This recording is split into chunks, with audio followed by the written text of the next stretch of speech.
Hello dear students, आप सभी का स्वागत है। आज की इस वीडियो में हम बात करने वाले हैं production of human insulin hormone bye recombinant DNA technology के बारे में। तो फार्मास्यूटिकल बायोटेक्नोलॉजी की यूनिट 2 के अंदर हमारा ये टॉपिक आता है, जिसके अंदर हम लोग ये जानेंगे कि कैसे इंसुलिन हार्मोन का प्रोडक्शन रिकॉम्बिनेंट डीएनए टेक्नोलॉजी की मदद से किया जाता है। थोड़ा सा हम लोग पहले इसकी बैकग्राउंड को जानते हैं। इंसुलिन के बारे में अगर हम बात करें तो हम सभी को पता है इंसुलिन आपका एक ऐसा हार्मोन है जिसका आपकी बॉडी के अंदर ब्लड शुगर लेवल को रेगुलेट करने का काम होता है। बात करें अगर हम इसके लोकेशन की, ये कहाँ से सीक्रेट होता है, तो हमारी पेनक्रियास की बीटा सेल्स इंसुलिन को हमारे बॉडी के अंदर रिलीज़ करती हैं, जिसकी मदद से आपका इंसुलिन आपके ब्लड में जो भी शुगर है उसके लेवल को रेगुलेट करता है। कैसे करता है आइए जानते हैं। अगर ये हमारी ब्लड वेसल है और इसके अंदर आप ये देख सकते हैं, ये जो मैंने रेड कलर के बनाए हुए हैं, these are the sugar molecules. So आपका पेनक्रियास की बीटा सेल से इंसुलिन आपके ब्लड वेसल्स में जाता है, और जितनी भी ये हाई शुगर आपके ब्लड में प्रेजेंट होती है वो उसको सेंस करता है, और उसके आपस में जो नेबरिंग सेल्स होती हैं उनमें इस ग्लूकोज की अपटेक को बढ़ा देता है। इट इज़ जस्ट लाइक आपके अगर घर में मदर ये देखती हैं कि किचन में कैंडीज़ बहुत ज़्यादा अमाउंट में हैं, तो आपकी मदर क्या करेगी, आपकी जो कैंडीज़ हैं वो आपके आसपास के जो छोटे छोटे बच्चे हैं या आपके घर में अगर कोई छोटे बच्चे हैं तो वो उनमें उस कैंडी की सप्लाई कर देगी। रिजल्टिंग क्या होगा, किचन के अंदर जो आपका कैंडी की एक्सेस थी वो कम होने लगेगी और आपके किचन में कैंडी की अमाउंट रेगुलेट हो जाएगी। तो यहाँ पर इंसुलिन आपकी वैसे ही एक मदर की तरह वर्क कर रही है। जैसे ही वो ब्लड के अंदर हाई शुगर लेवल को सेंस करती है, वो उस शुगर के मॉलिक्यूल का अपटेक नेबरिंग सेल्स में बढ़ा देती है। रिजल्टेंट होता क्या है, आपके ब्लड वेसल्स में शुगर का लेवल वो है जो है वो नॉर्मल होने लगता है। इसको हम कहते हैं ब्लड शुगर लेवल का रेगुलेशन होना। अब बात करते हैं इस इंसुलिन की इंपॉर्टेंस के बारे में।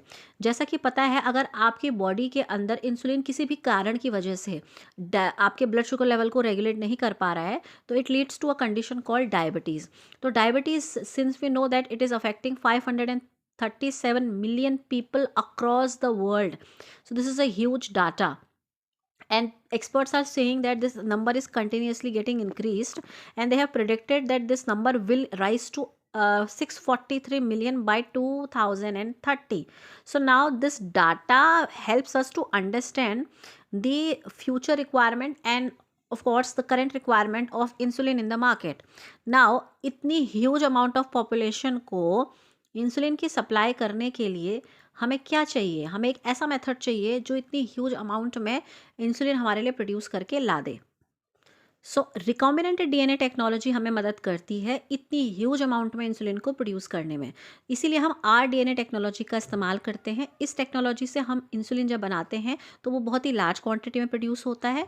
और जो सबसे पहला रिकॉम्बिनेंट टेक्नोलॉजी से बना हुआ ह्यूमन इंसुलिन था, उसका नाम रखा गया था ह्यूमुलिन। दूसरा फ़ायदा इस टेक्नोलॉजी से बने इंसुलिन में ये होता है कि ये बिल्कुल भी कोई भी एलर्जिक रिएक्शंस आपके बॉडी में नहीं शो करता है। इससे पहले जो ट्रेडिशनल तरीका है इंसुलिन को बनाने का, उसमें पेनक्रियाज ऑफ पिग और काऊ को इस्तेमाल किया जाता था, और उनसे इंसुलिन निकाल कर ह्यूमन इंसुलिन के रूप में उसको डायबिटिक पेशेंट्स को दिया जाता था।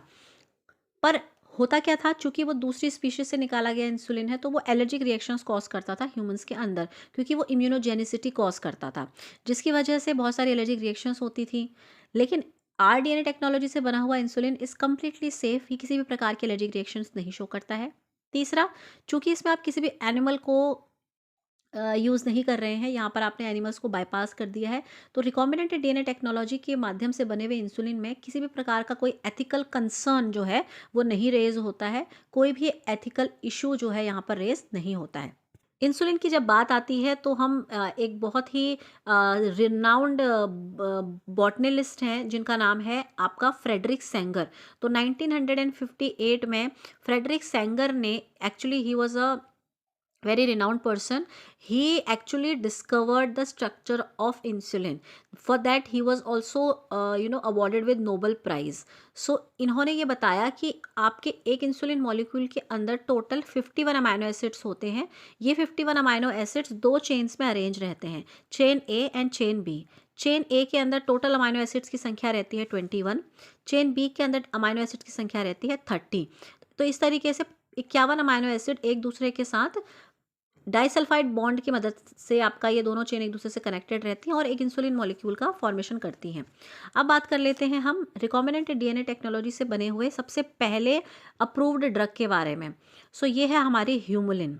सो Humulin was the first approved drug produced by the recombinant DNA technology. अब बात कर लेते हैं हम, अब जान लेते हैं मेथड क्या है आपका, रिकॉम्बिनेंट डीएनए टेक्नोलॉजी को आप कैसे यूज़ करते हैं। सबसे पहला स्टेप होता है isolation of interest of gene. तो सबसे पहले आप अपने जीन ऑफ इंटरेस्ट का आइडेंटिफिकेशन करते हैं और उसे आइसोलेट करते हैं। ये करने के लिए हमारे पास 3 मेथड हैं, या तो हम cDNA लाइब्रेरी का इस्तेमाल करें, दूसरा केमिकल सिंथेसिस करें, तीसरा PCR एम्प्लीफिकेशन करें। इन सभी में chemical synthesis method is most preferred and most commonly used. इसमें हम, चूँकि Frederick Sanger has already discovered the structure of insulin, so this discovery of insulin structure actually led to the development of recombinant DNA technology. तो हम सबसे पहले ए और B chain का formation करते हैं। तो chemically we can synthesise the gene of interest. Second comes, now this gene need to be inserted into a plasmid. तो हम क्या करेंगे, उस जीन को हम इंसर्ट करेंगे एक वेक्टर के अंदर। वेक्टर के रूप में हम यहाँ पे प्लाज्मिड का इस्तेमाल करते हैं।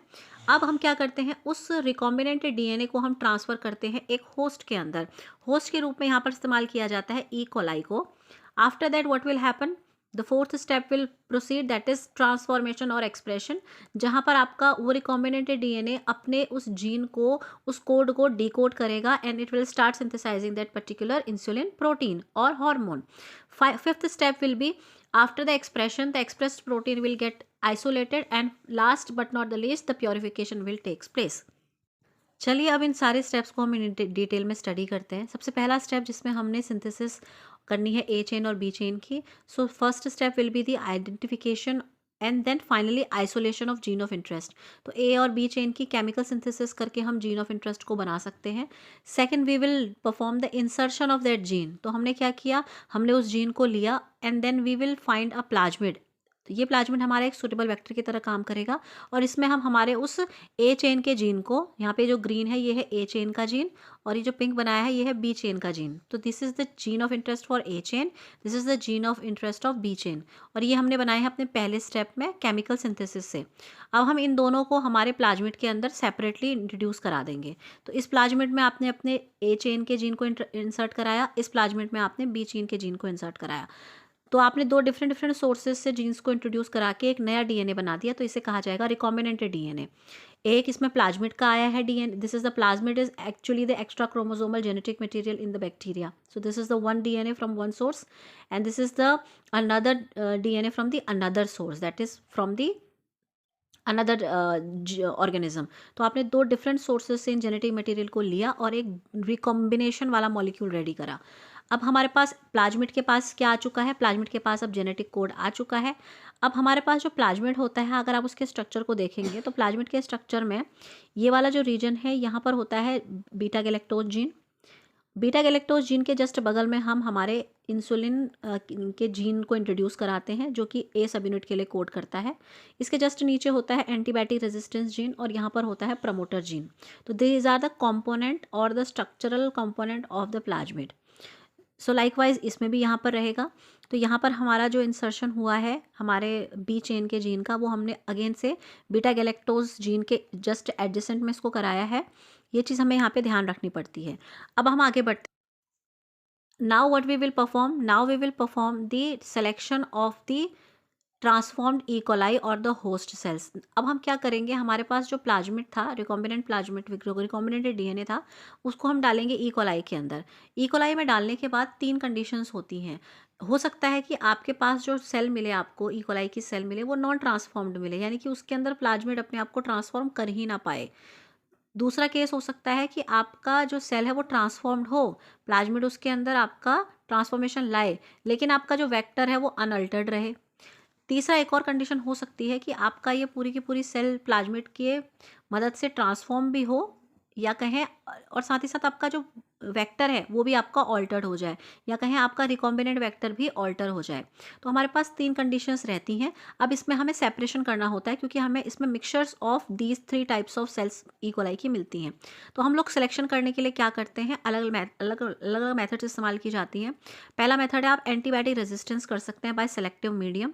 आप ये जो आपके पास मिक्सचर ऑफ सेल्स है इसमें आपको एंटीबायोटिक डालिए तो आपका एंटीबायोटिक रेजिस्टेंस होता है हर एक प्लाज्मिड के पास, क्योंकि हमने पीछे पढ़ा था हर एक प्लाज्मिड के पास एक एंटीबायोटिक रेजिस्टेंस का जीन होता है।